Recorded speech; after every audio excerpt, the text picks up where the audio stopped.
आपके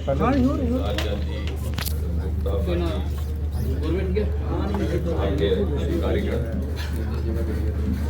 पूछिए तो मैं यहाँ पहुँचा तो मुझे मालूम नहीं था कि विषय क्या है और कार्यक्रम क्या है।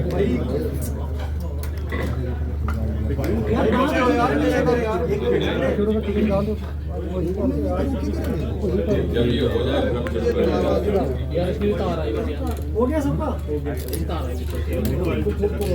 तो मैं ये कह रहा था कि मुझे कोई जानकारी नहीं थी क्या कार्यक्रम है। तो बताया गया कि इस तरह से आपके आया तो भी मैं पूछ रहा था तो इन्होंने कहा कि जो विज्ञान प्रौद्योगिकीकरण और स्वास्थ्य सेवाओं को लेकर के मीडिया में शायद उतनी को कवरेज या तवज्जो नहीं मिलती, इसलिए यह आयोजन किया गया। तो सबसे पहले तो मुझे ये मन में थोड़ी मुस्कुराया भी कि इस शीर्षक की आवश्यकता क्यों पड़ी। इसका मतलब ये हुआ कि शायद यहाँ पे जो बैठे हैं मंच पे लोगों को लगता है कि उनको आमतौर से आप लोग कवरेज नहीं देते। अब उसमें अगर नहीं होता तो ऐसा कारण क्या है? इसमें कसूर तो आपका भी नहीं, उनका भी नहीं। तो मैं मीडिया से भी जुड़ा हूँ, दोनों तरफ की जानता हूँ और दिक्कतें। अभी मैं कल पटना में था तो जैसे ही मैं पहुँचा तो किसी ने पूछा कि नेपाल का क्या होता है। तो मैंने कहा भाई मैं तो आया हूँ बिहार की बात करने, आप मुझसे नेपाल पूछ रहे। तो मजबूरी ये थी कि उस चैनल के लोग आपको सुबह एजेंडा दे देते हैं 4 आइटम्स, इसका बाइट लेकर के आना है। अगर वो ना लाया जाए तो आपकी हाजिरी नहीं लगती और खबर भी नहीं लगती। तो दोनों तरफ मजबूरी।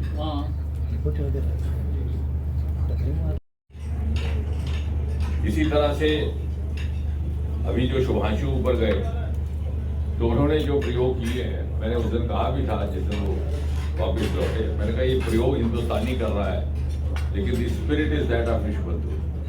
तो प्रयोगों का जो लाभ पहुंचेगा उसमें हेल्थ के साथ है मायोजेनेसिस, जो आपकी मसल वेस्टिंग हो जाती है, डायबिटीज में, कैंसर में, कई बार फ्रैक्चर हो जाए तो आपको 2-4 महीने लेना पड़े तो आपको फिजियोथेरेपी करनी पड़ेगी। उसका क्या उपचार हो सकता है? माइक्रोग्राविटी एक्सपेरिमेंट किया आप लोगों के लिए जो ताल्लुक रखता है कि लगातार टीवी, गैजेट या कंप्यूटर स्क्रीन के आगे सारा दिन बैठने से आपके फैकल्टीज पर क्या असर पड़ता है, आपके कंसंट्रेशन पे, थॉट प्रोसेस पे, फोकस पे। इसी तरह प्लांट एक्सपेरिमेंट्स उसने किए और ये सब भी। अब इनकी जानकारी अगर नहीं पहुंचेगी तो जो इसके लाभार्थी हैं, स्टेक होल्डर्स, वो क्या करेंगे ये। और दूसरी बात यह है कि अब ज़माना आ गया कि सबको मिलके चलना होगा। अगर इससे आगे चलना है बहुत कम फर्क रह जाएगा, ना मीडिया वाला मीडिया, ना डॉक्टर वाला डॉक्टर। जैसे मैंने कहा मीडिया वाले भी डॉक्टर बनने लगे, पढ़ लिख के आजकल सारा कुछ अवेलेबल है और हर कोई वोटर उठा के सिटीजन जर्नलिस्ट भी बन गया। लेकिन यही एक तरीका है कि इंटेग्रेटेड तरीके से हमको आगे चलना होगा। और जैसे इन्होंने कहा कि हिंदुस्तान अब cost effective destination of health, जैसे कि India is going to be the most cost effective health destination.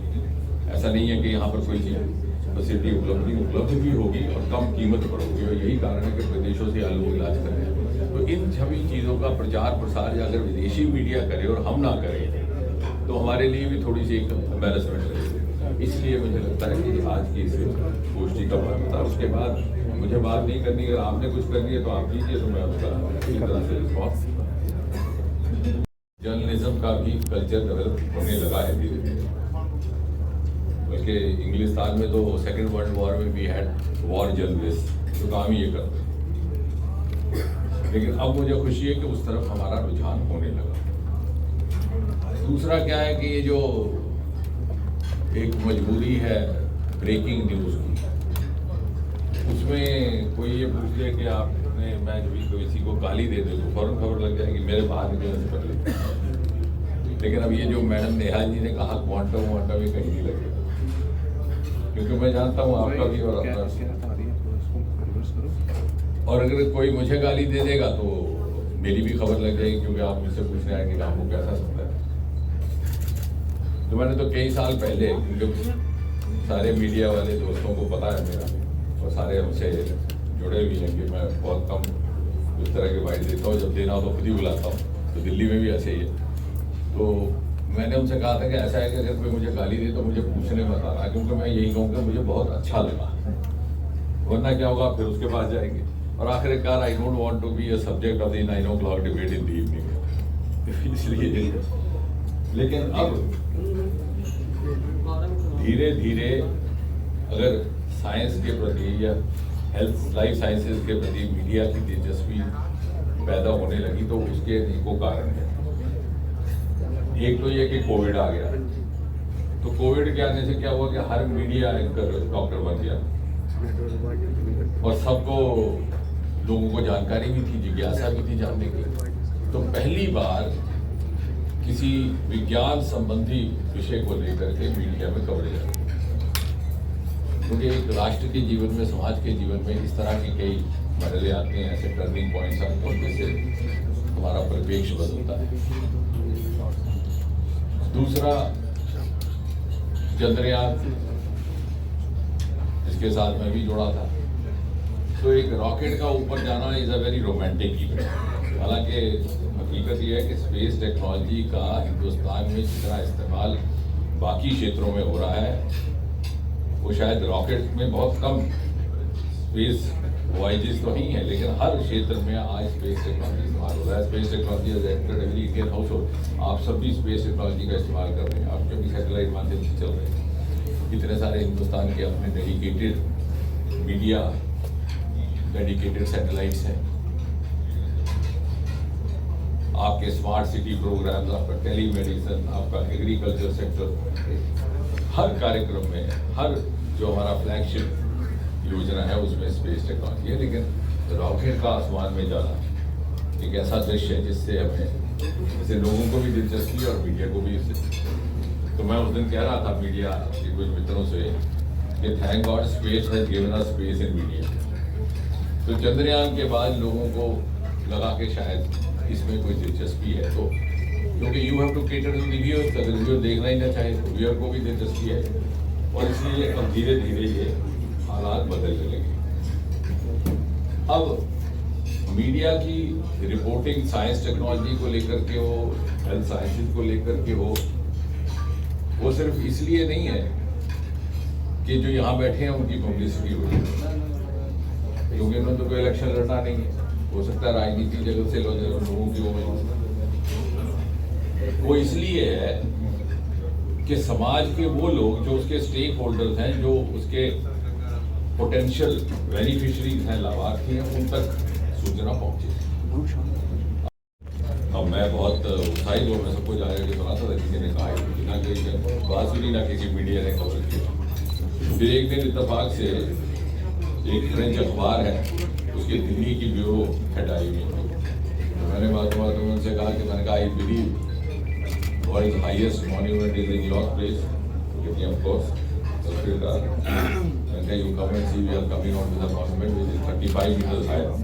उन्होंने इस बार नहीं आया, उन्होंने दूसरे ही दिन यहाँ टीम भेजी, एक डॉक्यूमेंट्री बनाई, और फिर धीरे धीरे हमारा मीडिया भी अब ऐसी नौबत ना आए, इसके लिए हम सबको अपने अंदर मंथन करना हो। हमारे बीच इतना कुछ हो रहा है, और ऐसा भी नहीं है कि उसकी खबर पढ़ने वाले नहीं हैं। कहीं ना कहीं जैसे आपको अपनी मानसिकता, हमको अपनी मानसिकता बदलनी होगी, वहाँ एडिटर डेस्क पर बैठे हुए लोगों को भी। और दूसरी बात ये कि अब जब आप बात करते हैं, जैसे नेहा जी ने कहा इंस्पायर है, इसी तरह से अनेकों ऐसी स्कीमें हैं जो अभी यहाँ बैठे हुए धरने में बैठ जाते हैं बच्चे, 6-6 हज़ार की कंट्रेक्चुअल नौकरी की, उन्हें ये मालूम ही नहीं है कि उससे कई गुना ज़्यादा आपको ये स्कीम मिली। 2 साल पहले हमने एक खादी का एक्सपो लगाया, मैं बताता हूँ आपको कि क्या फर्क रहता है हमारी जानकारी का अभाव, और आप बच्चों में भी, युवाओं में भी वो रुझान पैदा कर सकते हैं।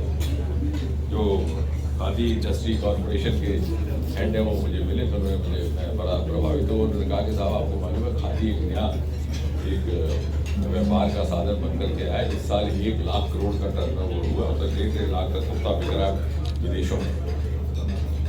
तो मैंने कहा इसे तो आप इसके लिए इसको प्रमोट करने को क्या कह रहे हैं, तो बोले हम इसकी जगह जगह शिविर लगा रहे हैं। उन दिनों ने वाराणसी में लगा था। मैं कहा उत्तर भारत में कब लगाएंगे, बोले योजना है। मैंने कहा कहाँ, बोले कहीं चंडीगढ़ में। मैं कहा उधमपुर में लग सकता है। बोले वहाँ छोटा है, लेकिन जब आग्रह किया तो मैंने लगाया। तो बोले जम्मू कश्मीर के लिए हमने 50 करोड़ की सब्सिडीज रखी और इतनी बढ़िया स्कीम है वो। मैं एक उदाहरण दे रहा हूँ, अगर आप वेबसाइट में देखें तो सब कुछ, आपको कहीं जाने की जरूरत नहीं, घर बैठे स्टोरी बन जाती है। लेकिन अब थोड़ा सा मैं लगता है कि बार एडिटर्स को भी बुलाना पड़ेगा। आप बैठे प्लीज। उसमें 30, 35, 40% आपको सरकार सब्सिडी देती है। जब आप लोन लेते हैं तो उसका इंटरेस्ट भी वो सरकार देती है, यानी आपको घर से कुछ लगाना है। तो जब वो वहाँ कार्यक्रम हुआ तो एक लंबी कतार लग गई बच्चों नौजवानों। जब वो खत्म हुआ तो समझ में आया कि जम्मू से उधमपुर से एक भी नौजवान, सबके सब कश्मीर से आए। अब कहते हैं कश्मीरी गाँव, अब वो ऑनलाइन है। हमने उनसे कहा साहब ये तो हमारा तो कोई बच्चा है, तो साहब हम क्या कर सकते हैं, तो ऑनलाइन है। जब हमने बच्चों से पूछा, बोले जी अभी कुछ दसिया नहीं।